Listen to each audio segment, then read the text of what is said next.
Good morning friends, আরেকটা নতুন blog নিয়ে চলে এসেছি। স্নান পুজো দেওয়া হয়ে গেছে, এবার রান্নাঘরে চলে যাব, দেখতে থাকো।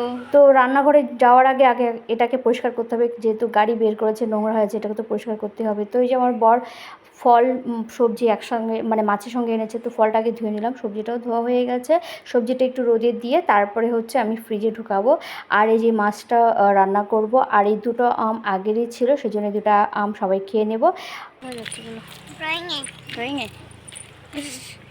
কত কষ্ট না বাবা, ড্রয়িং পড়াশোনা, হ্যাঁ না?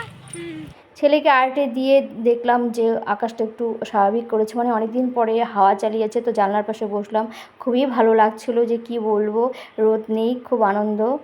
তো সন্ধ্যাবেলা একটু টাউনে গেছি, আমি আর আমার হাজব্যান্ড, ছেলেকে রেখে গেছি। তো ফার্স্টে আগে চাউমিন খেয়ে নিলাম একটু, যেহেতু সন্ধ্যাবেলায় কিছু খেয়ে আসিনি, খিদে পেয়ে গেছিলো। তারপরে যে এই দোকানে ঢুকেছি, একটু একটা র্যাকার নিব, ঠিক আছে। এই র্যাকারটা হচ্ছে কি বলতো, জামা কাপড় রাখা যায় বইয়ের জন্য, কিন্তু বই খাতা রাখার জন্য নেবো আমি ছেলের জন্য। তো ছেলে তো এটা দেখে খুব খুশি, ঠিক আছে, ও তো বুঝতে পারছে না এটা কিসের জন্য। আর আমার বর অনেক চেষ্টা করার পর এটা আর কি লাগিয়েছে, সেট করা হয়েছে। ওর হাতেও ব্যথা, বলছে যে বেশি চাপ পড়ে যাচ্ছে হাতের মধ্যে, কিন্তু যাই হোক, এই যে ফাইনালি অনেক চেষ্টা করার পর এটা সাজানো হয়ে গেছে। তো এই ছিল আমার ছোট একটা মিনি ব্লগ। তো কেমন লাগলো অবশ্যই কমেন্টে করবে। Bye bye, good night.